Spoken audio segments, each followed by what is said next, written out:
You're listening to Mortgage Lending Mastery. Get the knowledge you need to advance your mortgage practice quickly and efficiently from Jen Duplessis, America's Mortgage Mastery mentor with over 37 years of experience and over $1 billion in lifetime fundings. Jen has been mentoring loan officers and realtors for over 15 years and speaking on stages across the globe. So settle in and get ready as Jen and her guests share their experience, passion, and strategies to help you crack the top producer code to reach new heights in your business. And now, here's your host, Jen Duplessis, Mortgage Mastery Mentor and head chick in charge of Kinetic Spark Consulting.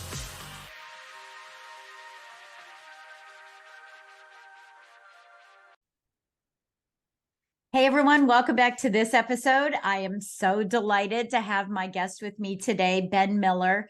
And before we get started, I want to just tell everybody that just a quick reminder that August 14th, 15th, and 16th down in Orlando, Florida, we are going to be holding another 3-day limitless workshop. Can't wait to have you all there. So we have the link in the notes below. You can get signed up for that and bring your friends, bring your colleagues, bring your referral partners. It is not specific to mortgage loan officers or real estate agents. It is for sales professionals, business owners, and entrepreneurs. So bring all of your people with you. It's a great opportunity to learn together. And then guess what? You'll have something to talk about afterward, which is one of the things that as loan officers, we have a tendency to do, right? Is just go have one meeting and then be done with that. So let's have an opportunity for you to be able to have something to talk about and give value to your clients. So again, I want to say thank you so much for taking time out of your day to be here with us. We really appreciate that opportunity. And I'm going to be full transparency today. Both Ben and I are struggling with some throat issues today. So we both might be just a little funky in our voices, but bear with us. We will get through this and provide you with as much value as we can in the time that we have together. So having said that, let me take this opportunity to introduce you to Ben Miller. He is a mortgage loan officer from Tennessee. His focus is on veterans.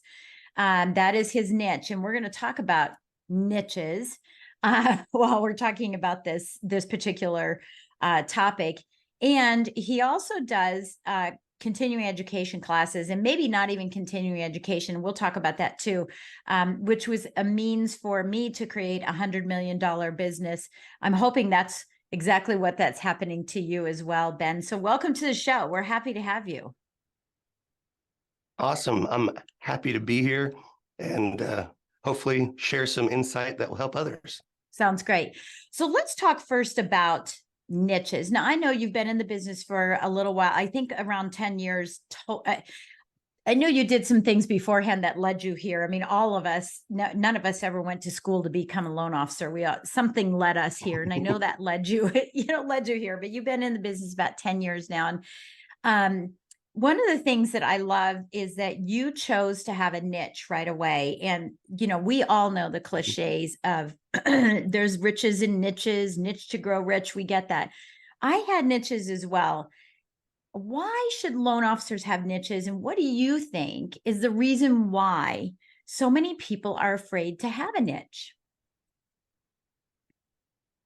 The reason I think it's important to have a niche is there's a cycle all the time of new realtors, right? And if you're trying to have a referral partner,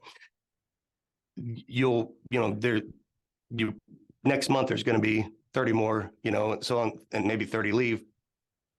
So when you are presenting any sort of value of who you are or expertise or something like that, there's a lot of pressure, especially now. There's a lot of team environments when it comes to real estate agents. So a lot of times there's a lot of money being thrown around for your preferred lender. What I've found is having a niche, and with mine being VA loans, that's the only thing I speak about when I go into an office.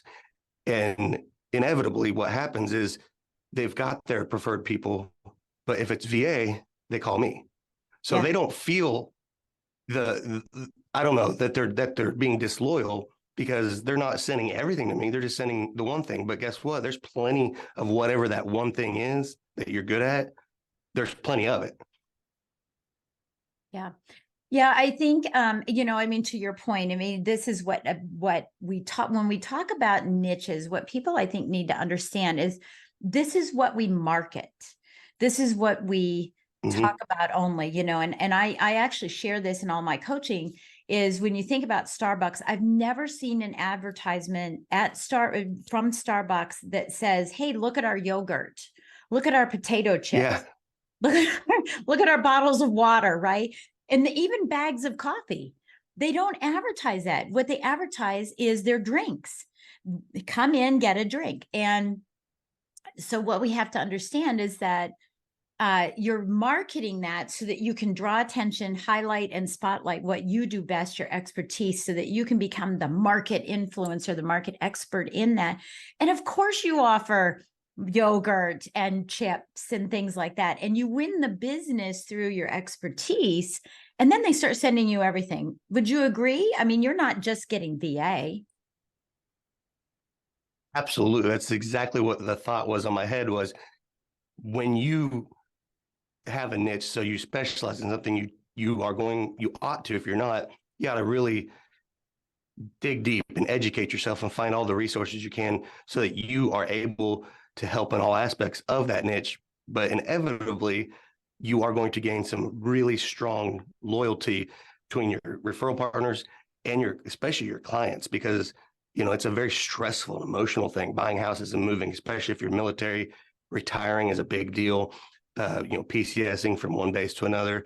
Those are very stressful and most of the time family situations. So when you do a good job, people want to deal with you again. And then the next deal that they have might not be that niche, but they want it to go with you because they trust you so much. Yeah. Yeah. I think about there was a loan officer that I talked to many years ago, just refused to go into niches. And I'm sure many of us, many people listening here are saying, no, if I do that, I'm limiting myself. And we'll talk about that in a minute because I saw your response. I'm limiting myself if I go to in a niche. And I honestly think that if you're selling everything to everybody, you're selling nothing to no one. But this loan officer said, I'm not going to niche. I don't want to niche. And a reverse mortgage came up and it fell apart. And guess what? It ruined his reputation. That's the reason why you have to do niches, right? I would think that. So why do you think, I just shared a little bit about why I think people are afraid to.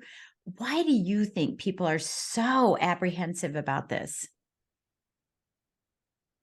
Well, in general, what do we refer to that as? In general, we call it a scarcity mindset, right? Yeah. But it's right now, and there's been other turns in cycles in our mortgage industry, but right now, yeah, it is kind of tough because there are people who, they're not qualifying for as much house because of the interest rates, and then the inventory is kind of low. I'm lucky that in my area, I work in 3 states: Tennessee, Virginia, and Georgia. It's still really hot. A lot of people wanting to move to these areas. So, but we still don't have a lot of inventory. So I think, to your question, I didn't want to get sidetracked. I can get sidetracked real easy. So can I. I'm back Don't on worry. though. It is that thought process that if you're not, how do I say that? An opportunity comes by and it's not your niche. People are afraid that they're never going to get any more business out of that person again, or out of that referral. And to what you said, though, I remember my very first renovation loan. I had no idea what I was doing. We got, it was a new product where I was working at. And I understand the process way better, but this was early on in my career. And I remember it was like by the end of it, everybody hated everybody else. Like they were surprised that I even went into the closing because of how aggressive everything got. Yeah. And Yeah. those kind of things, if you don't handle them right, could absolutely ruin your reputation. People talking about, whatever they want to say. So if you, like you were just talking reverse mortgage, I've been asked about them. I'm not a specialist in them. And I tell people straight up, I've never done a reverse mortgage. I'll look at it, but more than likely, I'm probably going to refer it to somebody I trust that does them. And that keeps me up here. But it doesn't keep the business away from me because they're still going to come to me. Yeah. Even though I referred them to somebody because they trust me and my judgment in that situation. Yeah. Yeah. I know. I totally agree. How do you suggest that loan officers sell against the preferred lender in an office when you have a preferred lender? And now, and the reason why I'm not saying this globally, because for the average loan officer who doesn't have a niche, how they sell against a preferred lender, I think, is a different method than selling against a preferred lender with a niche that you have. How do you do that? How do you combat? Well, I already have my lender. So I say it's circumstantial for me personally, since we're talking about me, it's circumstantial, probably one of three ways. Um, if it happens to be a VA loan, I'm going to tell them, I'm going to refer to my reviews. Number one, I have great reviews on Google, and help them understand what I have done personally to invest in myself and groups to be educated at, take testing. I was a part of Vetted VA for a while, if you're familiar with them. And that was so intense, but it elevated my game. And I mean, here, I'll just be real blunt. When it comes to, if it's a VA loan, that's the first thing. And I'll talk about the other two, but for me personally, if I know it's a VA loan, talking about, or any VA loan, I'll say, just ask your lender what the reconsideration of value process is. Because Right. I would say 99 out of 100 times, they don't know. They do not know. And when I show them, they're all like literally jaws on the ground, flabbergasted, like, I didn't realize that that was an option. And I'm like, it's not only an option, but if the house is priced correctly, you're going to get your value because the VA is going to use the same data that you use to price the house. And so that's one part there, but that's more niche related.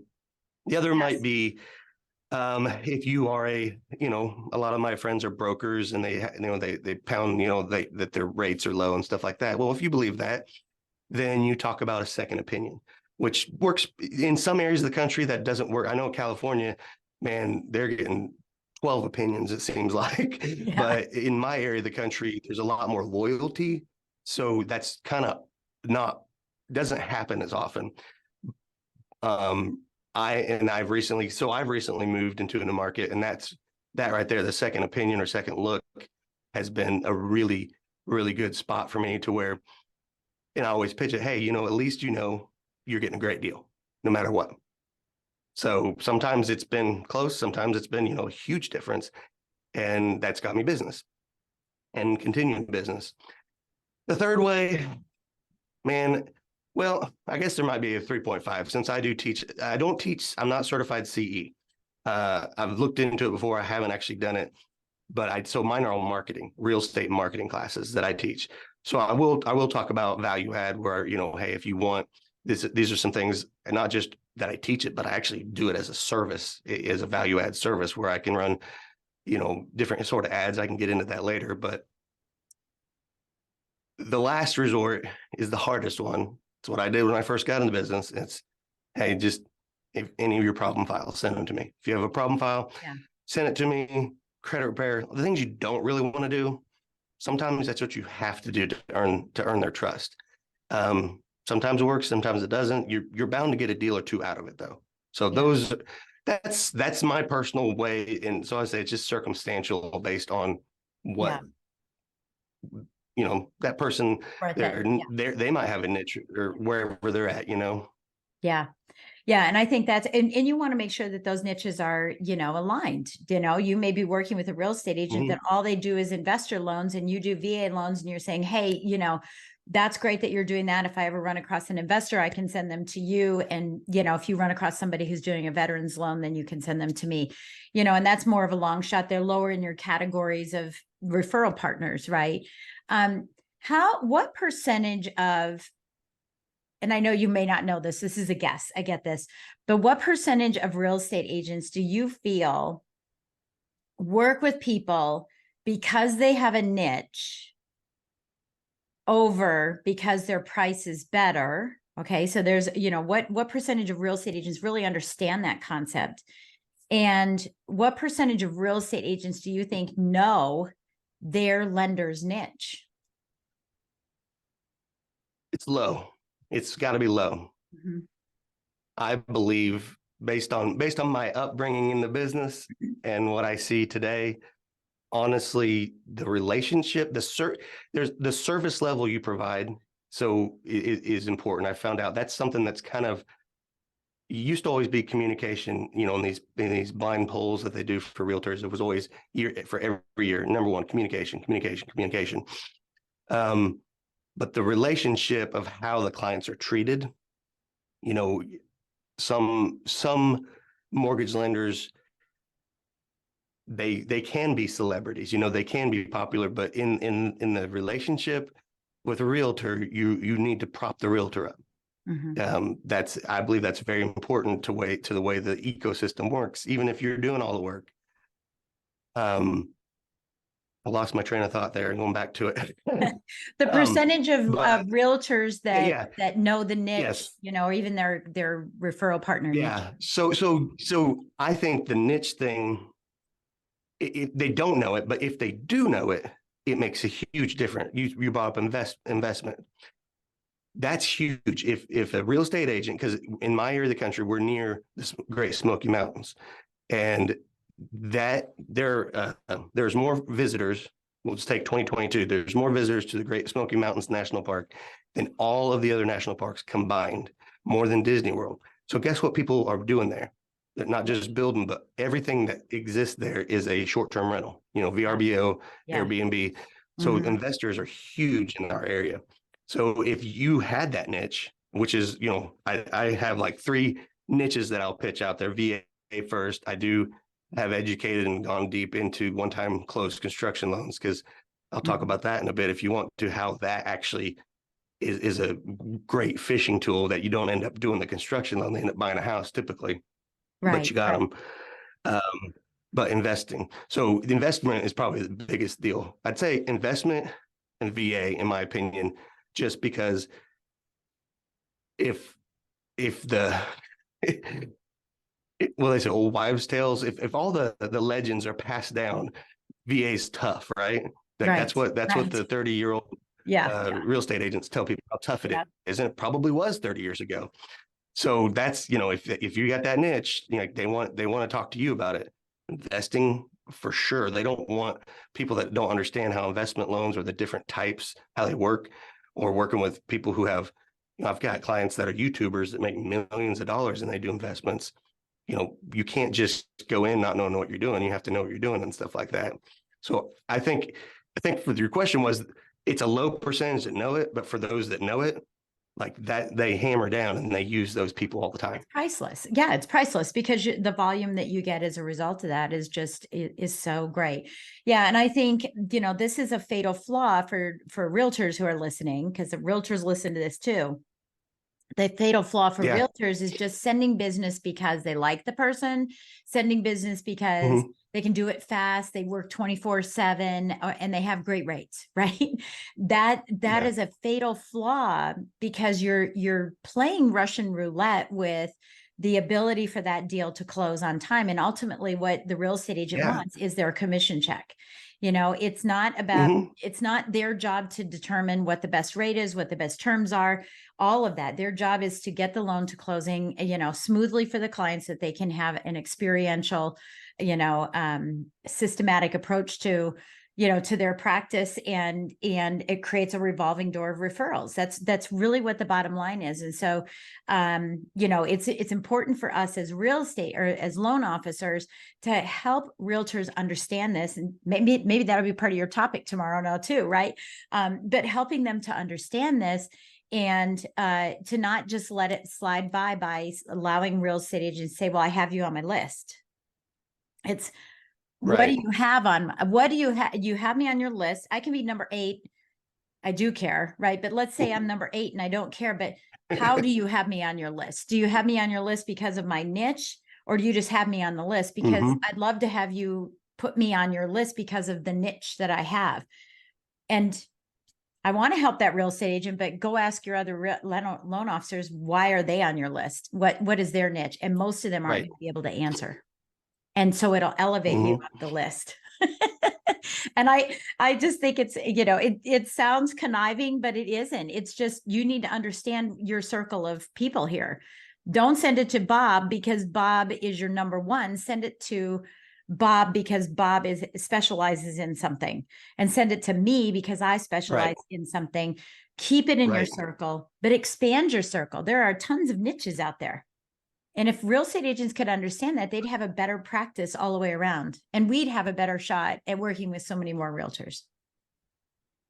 No Well, doubt. and I can tell you firsthand that if you've got that niche, and I'll just use VA because that's my niche, Yeah. that's my number one priority is VA loans, and they feel obligated to give three names, and hey, if that's you, I'm not gonna try to Yeah. sell against that.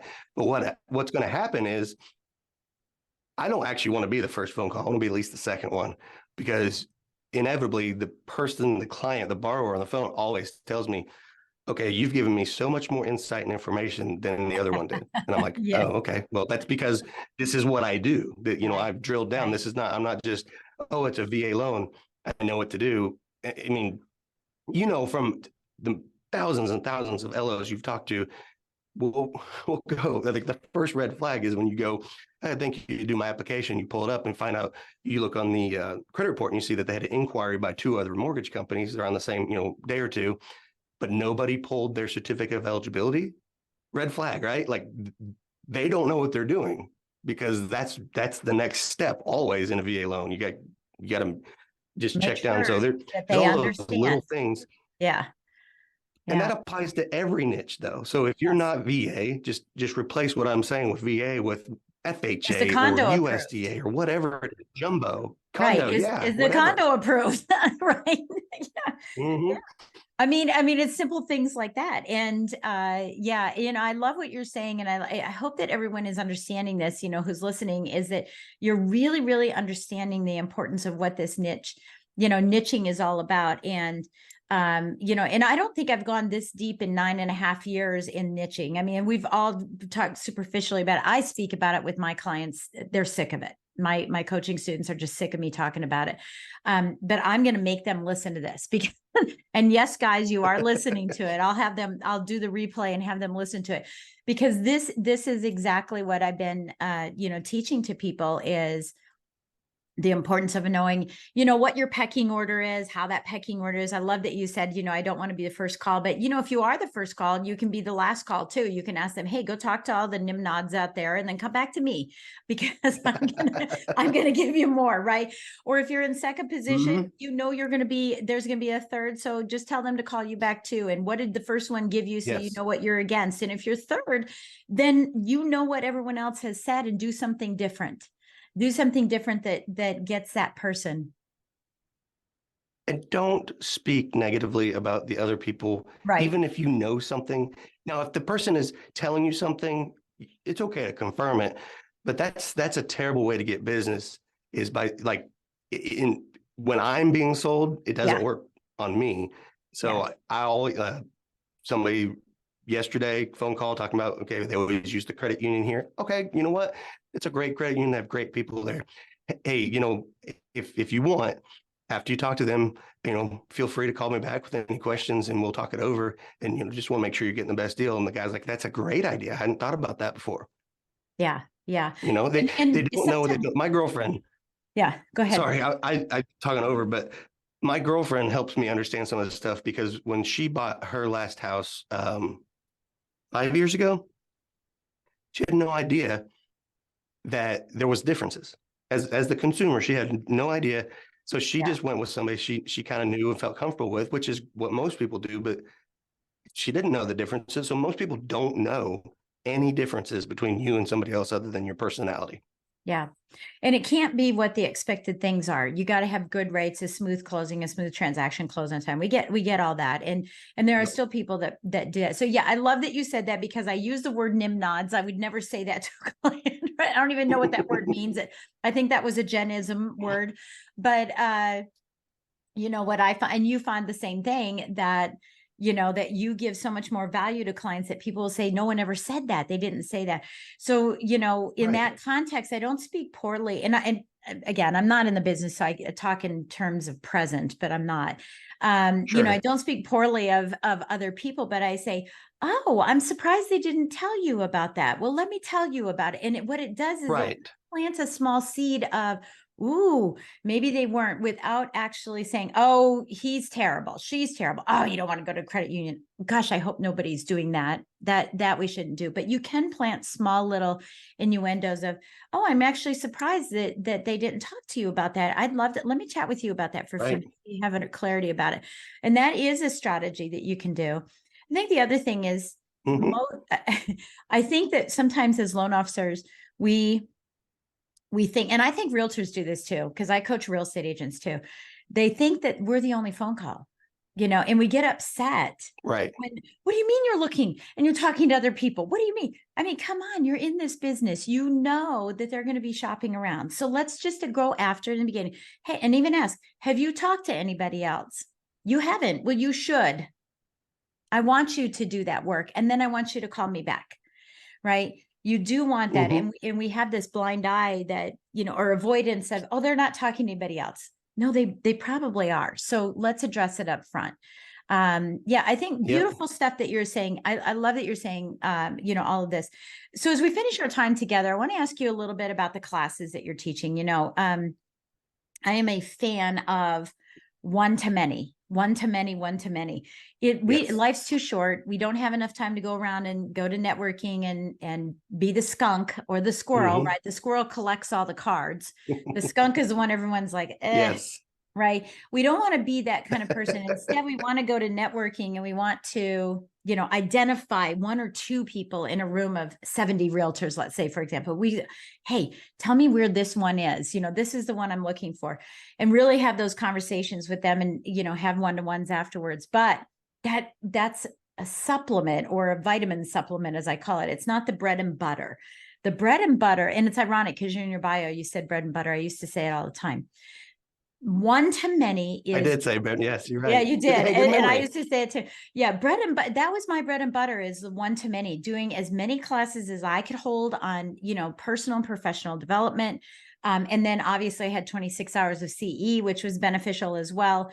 But what it allowed, I don't want to tell you what it allowed me to do. What does it allow you to do? Why are you doing these group classes, these group sessions? What's the real reason behind why you do it? Two reasons. I genuinely like helping people. I really do. I get some personal fulfillment out of seeing others succeed with what I've helped them with. Maybe there is a little selfishness in my selflessness that I enjoy seeing some of these results. I'll give you a good example of that is, so I teach, a lot of what I teach is about video, because we're doing video right now, right? This is a podcast that is something that people listen to with their ears, but you're also doing video because you know how important seeing our mannerisms, there's just a connection with it. And literally sitting at a Little League baseball game, and one of the realtors that comes to my classes comes up and just can't wait to show me the video that they did at this local restaurant, and how the restaurant shared it. And there's all these people talking about it. And I'm just like, I feel like I'm a teacher or something, really a proud dad or something. She's probably 20 years older than me. Never thought about doing this before. So that part's fun too. But it's interesting that you talked about the one or two, but you didn't talk about the size of the room. I'm always looking for the two. It seems like inevitably, if there's 5 people or 500 people, there's just like two that you end up really getting to do business with. Yeah. So I'm always looking for my two, no matter what. Yeah. And it's the pick of the litter, that's right? what I get out of these one-to-many. Yeah, it's the pick of the litter, because you can, when you're presenting, whether you're doing virtual or not, and you're trying to get everybody to get on video, right? Imagine going to an event, registering, and then running in the closet and just staying in the closet the whole time, because that's what it's like when people aren't on video. Yeah. It drives me crazy. And, but when you can see the mannerisms, the naysayer, the know-it-all, the person who's on their phone the whole time, the person who, when you say something, leans over and whispers, and they've got like a pouty face, whatever it is, you can start taking the pick of the litter and saying, that's a person I want to meet, and that's a person I don't want to meet. No, thank you. Right. And that's what I love about it. And you know who I notice? In a smaller environment, like these classes, the room is very big and lit, and it's, the tables. So honestly, we probably couldn't handle more than 50, and we usually don't get more than 20 or 30. But what I notice is the people who are taking notes, a lot of notes, which is weird because I'm not a note taker. But I thought, like, I tend to follow up a lot with people who take the notes, because I'm like, a lot of our notes, we have notebooks filled with notes and we don't follow up on them, right? From places we went. What if Renee Rodriguez called you up and said, "Hey, I saw you taking a bunch of notes. You want to go over them?" You probably do it, wouldn't you? Yeah. Yeah, yeah. And highlighting and like, spotlighting the actionable items to pull out based on that person's situation, as you call it, right? Or, I think I call it situation. But yeah, I think that's very powerful when you can see that. And it's a recognition of, wow, they saw me. And that in itself provides more value to people. And I think that's wonderful. Look, there's no regulation in the 4506, right? Or not the 4506, the 45, is it the 4555? I can't remember the numbers anymore. It used to be an FHA underwriter, but there's no regulations anywhere in our underwriting guidelines that says that you cannot do your own client acquisition. And that's exactly what you're doing. You're doing client acquisition through your referral partner. And that's why one-to-many is so powerful. And I would say, well, let me ask you, for someone who's not doing a class right now, who is not doing webinars, not doing in-person classes, not looking to speak at various different places, what do you say to them, and how will it affect their business if they don't?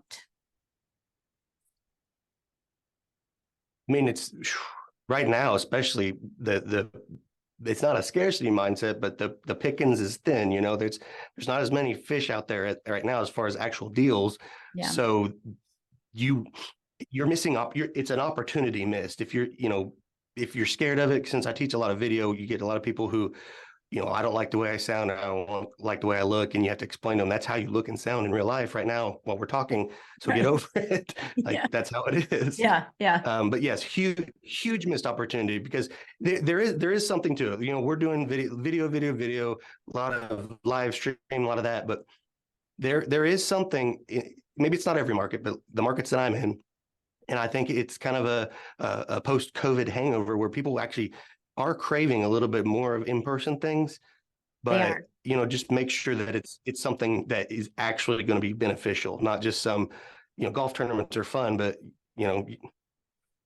that's a harder networking situation. Those are fun. Than if you're or maybe you could bring somebody, and you could bring in Jen to teach a class. Yeah. Yeah. If you're afraid of teaching class, host a class. Yeah, that's a really good point. Actually, one of my students did that. She said, I don't really, especially when COVID came, now it was all about the market. Why have rates dropped? What's going on? We don't understand it. And, I consider myself to be a student of the marketplace, the market generally. And I asked all my students, what is the federal funds rate? And they gave me a number, right? And I go, no, what is the federal funds rate? And none of them could tell me. And I don't teach my students market, right? And even with rates going up, a lot of people have never even sold an adjustable rate mortgage, right? They've never even sold an ARM. So there was a mortgage company up north that called me and said, could you do a 5-hour session on how to sell adjustable rate mortgages for our sales team? And I did, because they had never experienced it before. Right. It's amazing. It's amazing how some of these things have come up. But anyway, what she did is she said, look, I'm just not a student of the whole marketing thing. I just know, I get a notice that rates have changed, et cetera. And she said, well, you come in and teach it. And then from that, she was able to teach one section. I said, I will teach this, but you have to teach one section because that's the only way you're going to learn. I don't want the credibility. The credibility needs to be handed to you so that your real estate agents call you. I don't want them calling me. I don't do loans, right? I want them to call you. So, Right. so we had to make sure she had the credibility, but to your point, yeah, bring in experts for different topics that you want people to, have a conversation. And then you become Oprah. Oprah doesn't talk about anything that Oprah does. It's everything that she pulls out of others. Right. And so be the mortgage Oprah. That's a great point. That's powerful, right? Yeah. Yeah. Yeah. And you can have more of them because of that, because I then like it. You get home, you get home, you get home. Yeah, yeah, that's exactly it. You get an understanding That's and pretty you get an understanding and you get an understanding. Yeah. I love it. I love it. So okay, so here's my last question. What do you want to leave with those that are listening, knowing that you've got some real estate agents listening, you have some, you obviously have mortgage loan officers listening. What do you want to leave with everyone? What's the final message you want to leave? And it can be related to this or not. Final message I would leave is I think, understanding niches is very good. Find something in all of the stuff that we do, find something that actually gives you some passion. This can be a boring sort of job sometimes because of the numbers and the guidelines and all the different processes. But if you can find inside of what we do something that makes you that energizes you and that you're passionate about, then go all in on it. Like dive in, dig in, and then use that to motivate yourself. Yeah. I had a great coach one time that said, nobody can actually motivate you, but we can help lead you to places where you can be motivated. Exactly. And for me, that's what VA loans, as far as the loan stuff, and video marketing, as far as that side, like those are two places I've gone all in on. I'm passionate about it, and it helps me propel that to other people. So I feel like whatever that is, I mean, I'm not telling you what it needs to be. Yeah. Just figure out what it is that excites you and then go all in on it. Yeah. And I think if you're challenged with this, I'm going to do a little coaching here. If you're challenged with this, finding out what is it that I want as a niche, start with what you don't want. Do you want to do reverse mortgages? If the answer is no, that's not your niche. Do you want to work with first-time home buyers that have bad credit? If the answer is no, that's not your niche. If the answer is yes, because you were in that situation and you want to help others realize home ownership, then the answer is yes. And this is how you figure out, and I've always said this about mortgages to clients. It's not a process of selection. It's a process of elimination. Are you a veteran? No. Then you're not getting a VA loan. Are you a first-time home buyer? No. Then we're not doing a first-time home buyer loan. It's a process of elimination rather than selection. And the same thing holds true when you're finding your niche. I happen to be an avid real estate investor. We have over 110 properties that we've accumulated over the years. I have Airbnbs, over 17 of them. This is why it's a niche. That's why it's a niche. My husband's father was a 3 Bronze Star recipient in the Air Force. He's buried at Arlington Cemetery. I was born and raised in Colorado Springs, where we have the Air Force, NORAD, Peterson, you name it. That's why VA loans were great for me. That's why I focused on VA loans. And those were my 2 niches. I only had 2. And that's what I did. And then when I could do a jumbo VA, that's icing on the cake. Right? Those are icing on the cake. Right. So that's what, but it is a process of elimination. So really, really good point is don't go into a niche don't go into niching jumbo so you can make more money. Go into niching jumbo because you like the complexity of someone's financial picture and you're an expert with numbers. That's why you go into jumbo. Please make sure you heard that, right? Like rewind and play it again at 1 speed instead of 2 speed. Right? I love that. I love your integrity. I think it's brilliant. I love the loyalty that you have. I love the professionalism that you have put into your practice. Notice I don't call it a business. I call it a practice because you are an expert. Yeah. You are the PhD. You're not the intern. And, I love that you've done all that. And I can only wish and hope and pray that you have continued success. And thank you so much for sharing your wisdom with us today. You're very welcome. And thank you for having me on. I appreciate all of you who watched. Hope you got something good out of it. Yeah. Oh, I know everybody did. So, as I always say, what's your actionable item? What are you going to take and put into action today after listening to this? Maybe you want to start thinking about what you don't want to do to be able to highlight and spotlight your niche. Start with one. Don't worry about going global. Just start with one. Get really good at it. Learn about it, read about it, ask questions about it to your underwriters, ask your realtors and your other referral partners what they're looking for, what they need, and start honing in on that expertise that you have so you can elevate yourself as a market expert in your area. And with that, I just want to say thank you again for listening. Don't forget to subscribe to our YouTube channel where these are being shown if you're listening. And don't forget to follow me on Facebook. Give me some feedback and scroll down on your phone right now. Give us a great 5-star review and write some beautiful, nice comments about Ben and what you learned in this podcast. And until next time, I'll see you later. Thanks for listening to Mortgage Lending Mastery.